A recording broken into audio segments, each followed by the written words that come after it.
नियन आँख होई बाघ नियन छाती हो तो बुझ जाई है उहे राज घर होए खाती हो तो बुझ जाई।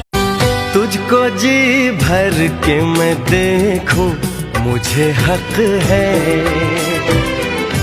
बस यूं ही देखता जाऊं मुझे हक है।